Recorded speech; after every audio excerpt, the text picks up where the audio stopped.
L'amour. On l'aime et on le maudit. Pourquoi tant d'intensité dans nos émotions ? On mise tellement sur l'amour.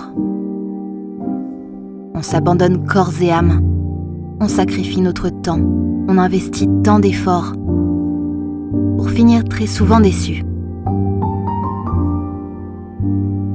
Je suis assez défaitiste concernant le sujet. Pourquoi ? Mon enfance ? Je ne blâme personne d'ailleurs, au contraire. J'ai eu une enfance tout à fait stable et heureuse, et j'ai reçu beaucoup d'amour. Mais dès mon plus jeune âge, je me suis habituée à ne voir mon père qu'une seule fois par an.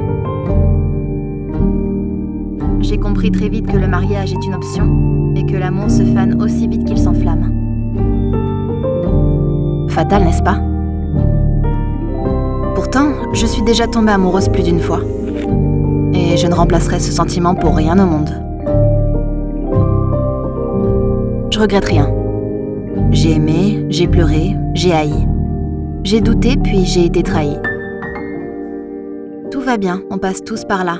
On apprend de nos expériences, on en subit les conséquences, mais le plus important, c'est de les vivre. Nous existons au travers de ces tempêtes, de ces hauts et de ces bas. L'important, c'est de vivre. C'est tout ce qui compte.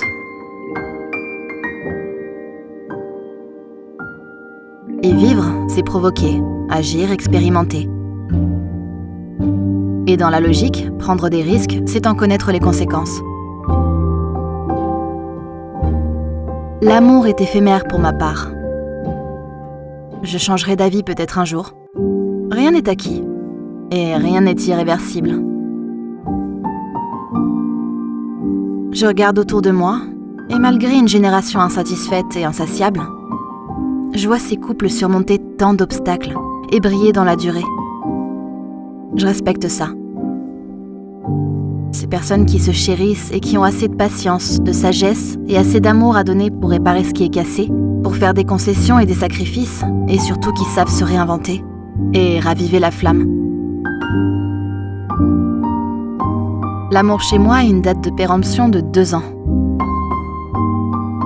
Même la théorie de Frédéric Beigbeder est bien trop optimiste à mon goût. Vous savez, l'amour dure 3 ans. 29 ans, 3 relations sérieuses à mon actif, périmées avant 2 ans de vie commune. Mais comment ça se fait ?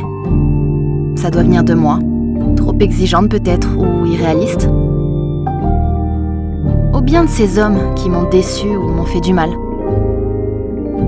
Le sujet est long, voire interminable. On en reparlera. Et vous, quelle est votre date de péremption ? Si vous en avez une, bien entendu.